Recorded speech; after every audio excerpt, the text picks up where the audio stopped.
Bonjour Tartous, écoutez, on est mi-octobre dans les Hauts-de-France et je me dis qu'il est temps de penser tout doucement à l'hivernage de mes colonies. Même si je me fie à la météo, on a largement le temps puisque on a aujourd'hui, j'arrive sur ce rucher, il fait 17 degrés 5. Il faut limite des lunettes de soleil et puis je suis avec le blouson. Mais bon, il faut bien commencer à y songer puisque ça ne va pas durer. Donc surtout qu'on est dans les Hauts-de-France, hein. C'est le nord. Enfin, à cette période-là, normalement, il fait froid, quoi. Voilà, là, pour l'instant, il fait pas froid. Et bref, je vais quand même vous expliquer. J'ai pris un petit peu de matériel pour préparer l'hivernage. J'ai même, hop, je vais en profiter pour. J'ai préparé ici pour les petits auvents, voilà, pour rebaptiser les colonies. Hein, ça évitera les ruchers 1, ruche 1, rucher 2, ruche 2. Enfin voilà, maintenant, elles auront toutes leurs petits prénoms. Je fais d'une pierre deux coups. Ça me permet déjà, pour ceux qui ont suivi mon traitement varroa, dont je vous donnerai les résultats de cette année pour ceux que ça intéresse plus loin dans la vidéo ou sur une autre vidéo, puisque tous mes traitements sont effectués cette année. Mais c'est surtout pour ceux qui ont suivi le tuto de la fabrication de mes ruches. Voilà, j'avais indiqué qu'il fallait opérer à cette modif que je fais systématiquement maintenant, que je vous invite à faire, hein, surtout si vous avez fait comme moi. Là, c'est une de mes premières ruches, elle est vieille celle-ci, hein. Mais j'ai mis du contreplaqué, donc très mauvaise idée. Voilà, ça fait un millefeuille maintenant, c'est dégueulasse. Donc je vais protéger ça avec mes chutes de toiture, avec le Xyltech. Ça me permet en plus de leur donner un petit nom sympa. Voilà. Donc là on est sur rucher de maman, elle a choisi elle-même les petits prénoms qu'elle veut donner aux colonies. Enfin bref. Pour ce qui est de resserrer les colonies, parce qu'on m'a posé la question, attention ça n'engage que moi, une fois de plus. Chacun fait comme il le sent. Moi je ne vais pas chercher à réduire le volume de la colonie systématiquement. Si j'estime que par rapport à sa population, il faut 4 rayons ou 5 rayons de réserve et qu'elle m'en a fait 6 ou 7, je lui laisse la totalité. Je vais juste virer les rayons qui sont secs, voilà, pour limiter l'espace à chauffer. Mais à partir du moment où il y a des réserves, moi je laisse la totalité. Si, bien sûr, elles ont des réserves, hein. Sinon je laisse les rayons secs et je les nourris pour qu'elles aillent les remplir. Voilà. Écoutez, on fait celle-ci ensemble et puis après on voit pour les autres ruchers. En espérant aussi, parce que je viens de voir la vidéo de Fred Soula, je lui fais un petit clin d'œil. Lui là-bas, il a eu plus de 17,5, hein, il a plus de 20 degrés. Alors je ne sais pas si c'est encore vrai aujourd'hui, parce que sa vidéo, je crois qu'elle a une semaine ou deux. Mais il a été obligé, lui, de rajouter des cadres, hein. Donc j'attends de voir et je croise les doigts aussi pour qu'elle soit plus docile avec moi aujourd'hui. Bon changement de programme. La ruche sur laquelle je voulais filmer, qui est pratique à filmer, qu'on a rebaptisé Benji, est un cas particulier. Elle est totalement sèche. Ah, pas bon signe, c'est léger tout ça. Pas grand chose à manger celle-ci. Ouais non, c'est léger aussi. Parce que j'espère qu'elles ne seront pas toutes sèches comme celle-ci. D'ailleurs dans la ruche Benji, je vous mettrai quelques images, mais je pense que le fait qu'elle soit sèche, les mâles en payent les pots cassés.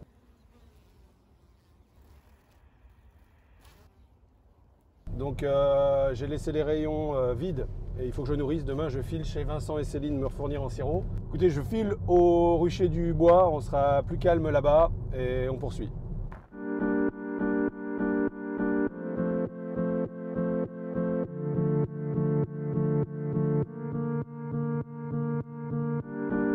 Breathe it in, don't let it out now. These breaths don't come as easy as they used to.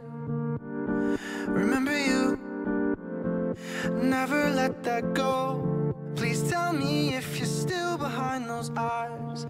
I can't keep you close. Je vous ai rapproché un petit peu pour qu'on puisse jeter un œil ensemble. Donc objectif du jour, juste regarder l'état des réserves, resserrer, et éventuellement, on les occupe, on est sur 1, 2, 3, 4, 5, 6, 7, 8, 9, 10, 11, 12, 13, 14, on est sur 14 barrettes, séparateur en 15.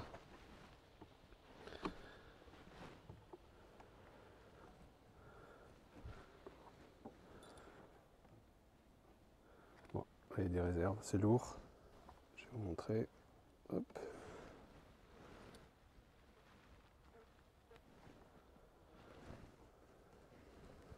Donc celle-ci elle occupe tout l'espace, j'ai des réserves jusque sur la dernière, je ne vais pas plus loin, voilà, celle-ci je la resserrerai pas, elle va hiverner sur les 15, enfin, sur les 14, séparateur en 15.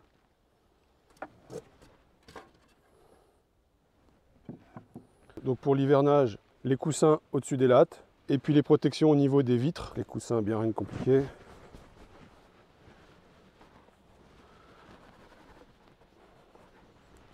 Voilà les petits coussins maison, fait par maman. Merci maman au passage. Donc là, comme j'ai pas d'élade sur la totalité, pas grand intérêt de le mettre comme ça. Je vais mettre comme ça. Ça sert pas à grand chose, mais au moins je sais où il est. Pour les vitres, hop, petites protections qui vont bien. Pareil, hein, celle-ci, je la mets, mais on n'a pas d'abeilles de ce côté-ci.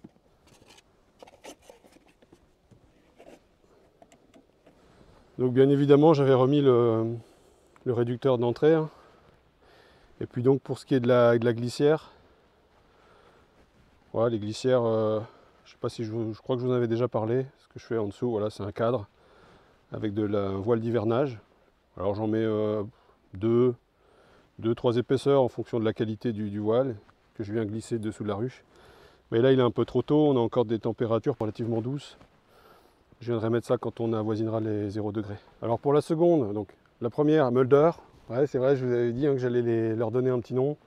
Donc celle-ci c'est la Mulder. Donc celle-ci pas encore baptisée, ça va être fait aujourd'hui. Donc elle se préparera la ruche crayon. Ben, moins de population. Qu'est-ce qu'on a sur celle-ci? Le séparateur était en 16. Voilà.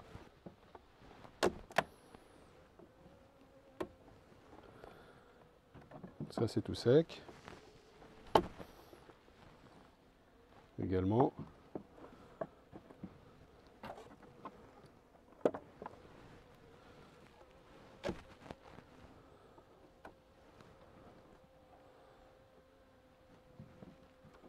C'est encore sec. Voilà.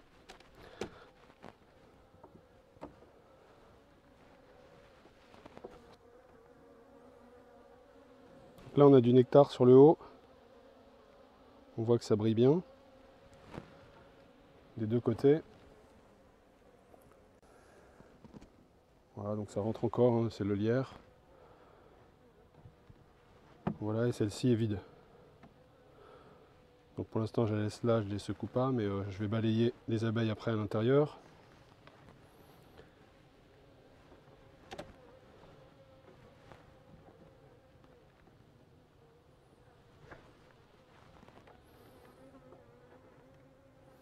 Donc là des réserves, voilà, c'est lourd.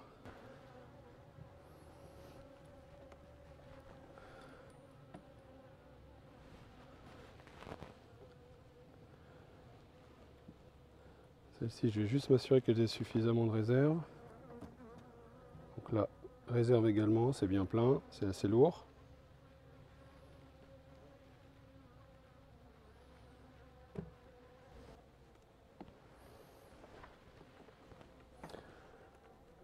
Voilà, c'est très lourd.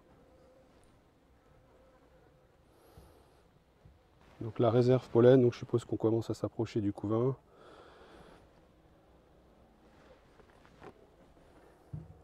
Ça commence à être un peu moins lourd. Voilà, là on arrive au couvain. Avec encore une belle galette de miel sur le dessus. Voilà, il y en a sur toutes les autres. Bon, on va pouvoir refermer celle-ci.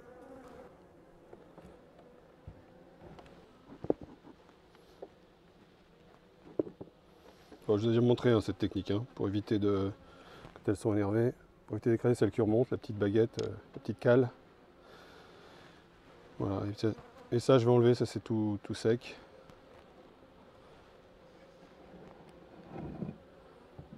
Hop.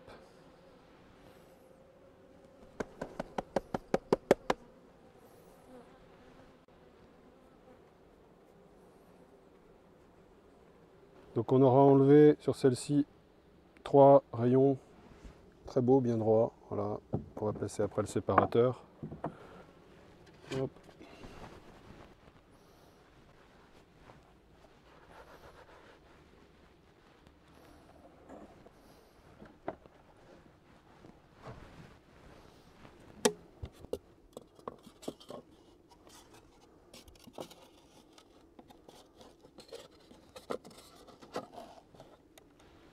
Alors, pour ce qui est de mes ruches d'Adam, alors pour la ruche Clément qui est ici, je vais simplement virer le nourrisseur, jeter un œil à l'intérieur, voir un petit peu au niveau de la population si j'ai besoin de réduire ou pas. Pour la ruche Laure qui est au milieu, bon bah elle est vide, c'est du stockage de matériel. Et puis pour mon convertisseur, la même chose, je vais juste virer le nourrisseur. Jeter un œil, mais celle-ci, j'aurais pas à réduire puisque comme elle est la moitié en dadan et la moitié en kenyan, le volume est déjà réduit naturellement. Donc elle a passé l'hiver comme ça l'année dernière, très bien, il n'y a pas de raison que ça se passe pas bien cette saison-ci.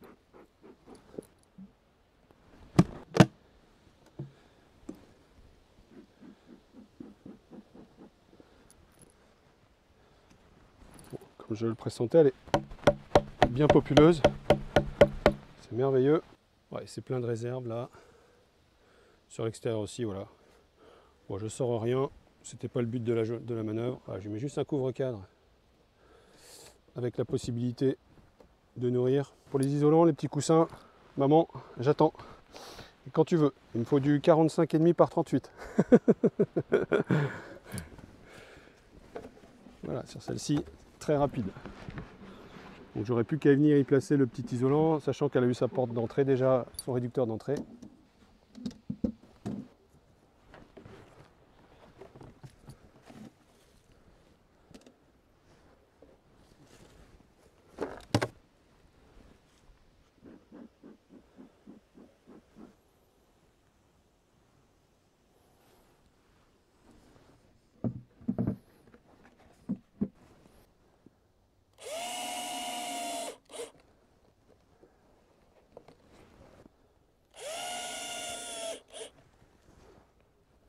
Il ne nous reste plus qu'à procéder au baptême de la ruche crayon.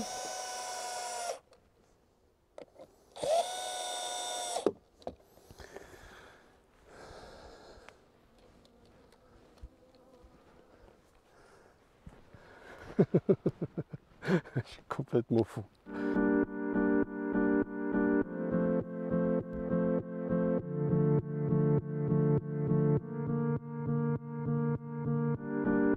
Breathe it in, don't let it out now. These breaths don't come as easy as they used to. Remember you, never let that go.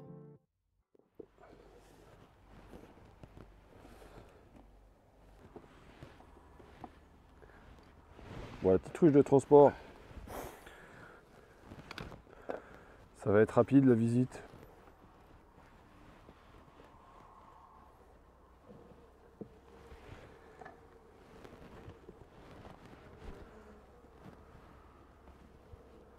Là on a un peu de réserve, avec un petit peu de nectar là. Ouais, celle-ci a des réserves. Ça c'est plein. Là c'est rempli de réserves. Pareil, c'est lourd. Rempli de réserves.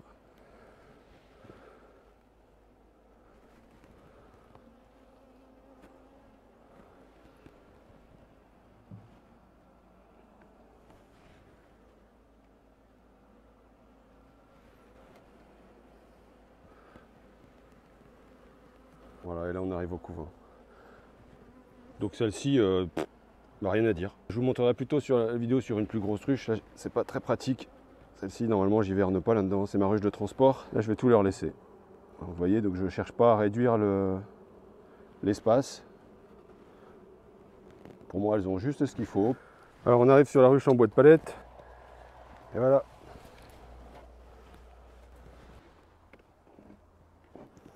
Alors, qu'est-ce que ça dit? J'ai un peu de réserve sur le haut, sur la dernière. Un peu de réserve sur la partie haute. Donc en haut c'est operculé, en dessous c'est réserve, ça brille, ça luit de partout. Ouais, pareil, là c'est full miel. Donc ça c'est nickel.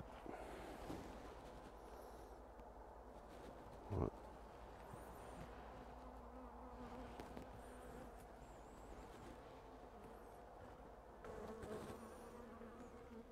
Pareil, là c'est pas encore operculé, mais ça luit. Voilà, là c'est pareil, c'est du miel. Bon, c'est tout, celle-ci, je vais rien lui faire de plus. Elle a tout ce qu'il faut. Je vais juste virer, Je vais virer qu'une barrette qui est sèche pour l'instant. Ça me permet de virer une cire bien noire. Donc je vais la laisser sur 17. Ouais, j'ai déjà fait. Pourquoi pas.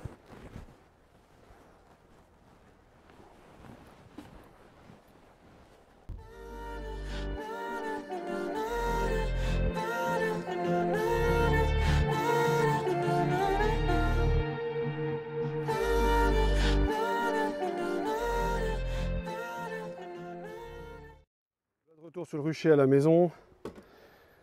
Voilà, je vais terminer par ce rucher. Alors cette colonie, on va voir, elle n'est pas très populeuse. Donc pour la visite, je vous la fais rapide. Bonsoir les filles. Donc voilà. Là je vous montre. Alors la construction, certes pas complète, mais ça c'est plein de réserves. Ça c'est déjà operculé. De l'autre côté, ça brille bien. Certes c'est pas operculé, mais il n'est pas sûr que j'enlève ça. Voilà, bon ça c'est lourd. Ça c'est full miel. Voilà, pareil, full miel. Ça c'est lourd. Ouais, ça commence à s'alléger un tout petit peu, mais bon, c'est pareil. C'est rempli de nectar tout ça.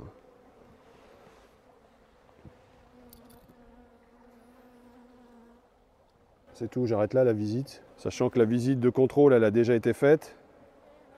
La visite dite sanitaire. Donc systématiquement, bon, je les ai rebaptisées, vous avez vu.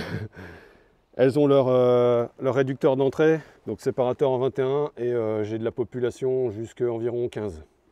Donc on va voir ce qu'il y a sur ces rayons derrière, s'ils sont secs, ils seront enlevés. Et puis surtout, on va voir s'il y a des réserves. La dernière est sèche. Un peu de réserve sur ce côté-là et l'autre côté. Sur le haut, pas grand-chose. Ça c'est sec. Là, on a uniquement sur la partie haute. Sur le reste, on n'a rien du tout. Ah, on commence à avoir du poids là. Ouais. Là, ça commence à être rassurant. Donc on a ce côté-là qui est bien plein et operculé, réserve. Donc j'ai même pas besoin de les sortir. Vous sous-pesez, vous voyez bien si c'est lourd. Ouais, c'est bon. On a miel pollen. La reine est là.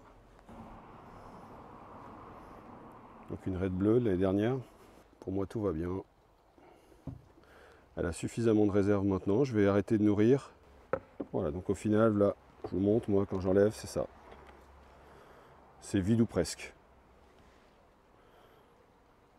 Ouais, tout le reste, je vais leur laisser.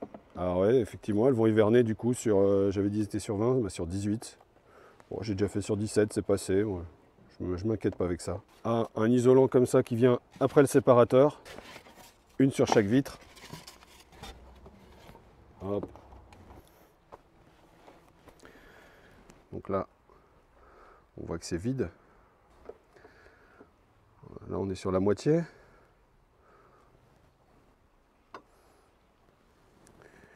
Donc là, on a miel pollen. Même chose de l'autre côté.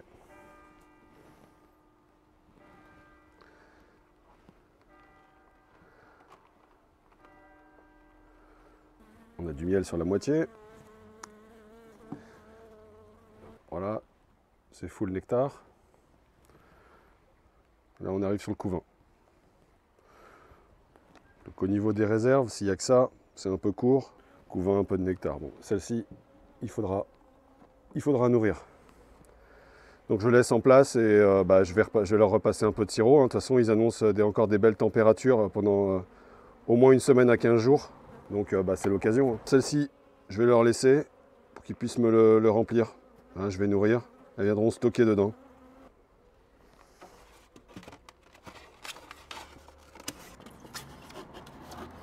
Voilà. Bon, pour l'instant, je le mets sur le nourrisseur. Voilà.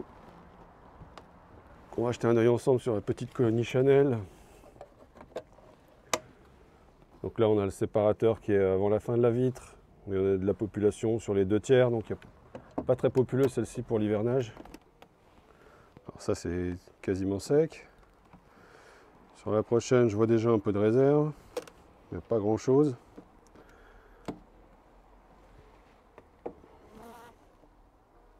Ouais, si, c'est pas mal.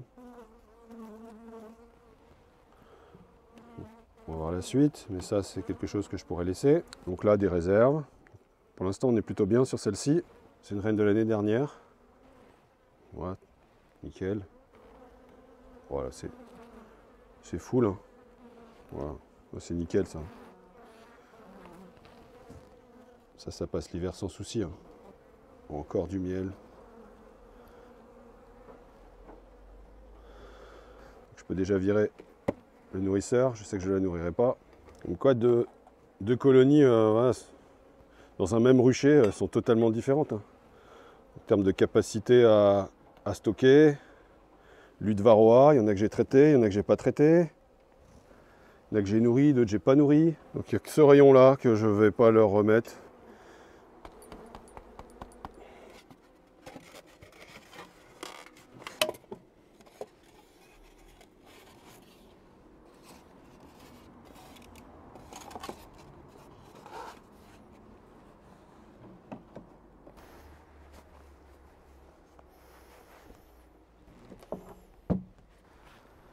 Eh bien, c'en est toute cette vidéo sur l'hivernage de mes colonies. Alors très clairement, je pensais vous faire un truc court en 5-6 minutes, même si bon, au fond de moi, j'y croyais pas trop, où je vous plaçais les coussins, où je vous montrais que je mettais l'extrudé au niveau des vitres et du séparateur, et pourquoi pas la glissière hein, en dessous.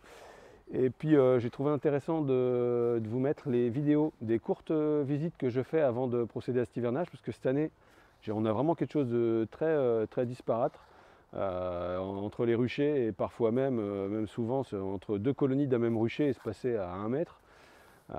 Clairement, voilà, c'est vraiment une année très particulière pour tout le monde. Première fois que j'ai dû nourrir à cette période de l'année et d'ailleurs sur l'ensemble des colonies visitées, il y en a encore 2 que je continue à nourrir depuis le début de cette vidéo. Donc on a la ruche Benji, rucher chez maman, et on a la ruche Irina sur le rucher ici à la maison. Voilà, donc j'ai préféré continuer à nourrir parce que c'était vraiment, bon Benji, il n'y avait pas de doute, totalement sèche. Et puis là à la maison c'était un peu juste, donc j'ai préféré assurer le coup. Sinon pour ce qui est du varroa, donc pour ceux que ça intéresse et qui ont suivi mes traitements de l'année dernière, pour les autres, vous pouvez déjà quitter la vidéo.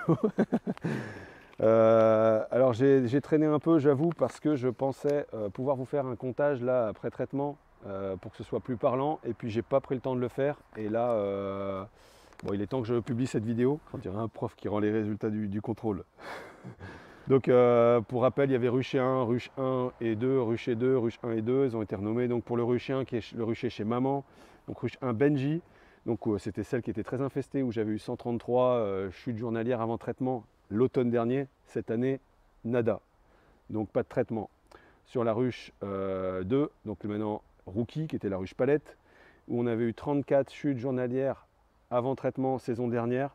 Là j'avais 3 chutes, pas de traitement. De toute façon c'est simple, toutes les colonies qui sont sur ce rucher n'ont suivi aucun traitement. Tout le rucher maman, pas de traitement. Voilà, j'ai de 0 à 3 chutes journalières. Et pour le rucher 2, qui est le rucher ici à la maison, la ruche 1, la ruche Julie, donc il y avait 12 chutes l'année dernière. Cette année, 65 chutes. Donc traitement, 5 passages. Et pour la ruche Irina, donc la ruche 2, elle avait 5 chutes journalières l'année dernière. Elle avait eu un traitement. Cette année, 4 chutes journalières, traitement, 3 passages. Donc globalement, pour la pression varroa, je suis moins impacté cette année que la saison précédente. J'ai pu des poussées aussi fortes avec des ruches à plus de 130 chutes journalières. Peut-être parce que j'ai démarré plus tôt mes traitements, et peut-être j'étais plus attentif cette année. Mais j'ai quand même 2 colonies qui méritent mon attention, notamment la ruche Julie ici avec ses 65 chutes journalières. Et puis j'ai une ruche aussi au rucher du bois, ça doit être la Crayon me semble-t-il, avec 74 chutes. Donc bon, je vais faire baisser la pression au maximum. J'ai fait baisser la pression au maximum, elles ont eu toutes les deux 5 passages. J'ai pas fait de comptage après, je le ferai puisque je dois de toute façon retourner au rucher du bois pour terminer l'hivernage. Mais voilà, je ne m'alarme pas plus que ça. La ruche Benji ayant passé l'hiver dernier très bien avec ses 133 chutes avant traitement, il n'y a pas de raison qu'il n'en soit pas de même pour ces deux-là. Voilà, bah écoutez, une fois de plus, j'ai été très long, j'ai parlé beaucoup, je vous ai saoulé. Je m'en excuse. En tout cas, si vous y trouvez quand même dans ce que je vous partage des choses qui vous intéressent, c'est le principal. Donc là, fin de saison pour moi. Durant l'hiver, pas grand chose à faire. Donc je pense qu'on ne se reverra pas avant le début de saison prochaine. Tout du moins côté apiculture. Pour ceux qui me suivent bois, je pense que justement je vais m'y remettre un peu plus. Et puis c'est tout. Écoutez, je partagerai l'année prochaine, puisque je devrais me dégager un peu plus de temps professionnellement. Donc je pense que j'essaierai de partager avec vous ma saison complète sur un seul rucher. Et ça sera, je pense, le rucher du bois, où on n'est pas gêné par le bruit. Voilà. Ici, j'ai passage de voiture. Au rucher chez maman, ce sont les tracteurs, le vent. Enfin voilà. J'essaye de faire ça. Je vous promets que je vais faire mon possible pour partager un maximum, notamment avec les débutants. Et je reprendrai mes petites vidéos astuces dès que possible. Écoutez, je vous dis à la prochaine. Et d'ici là, portez-vous bien. Sinon.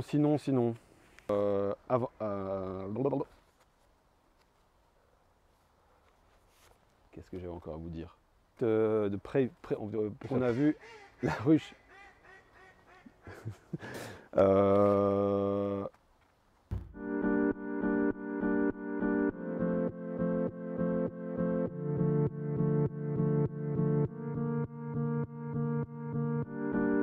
Breathe it in, don't let it out now.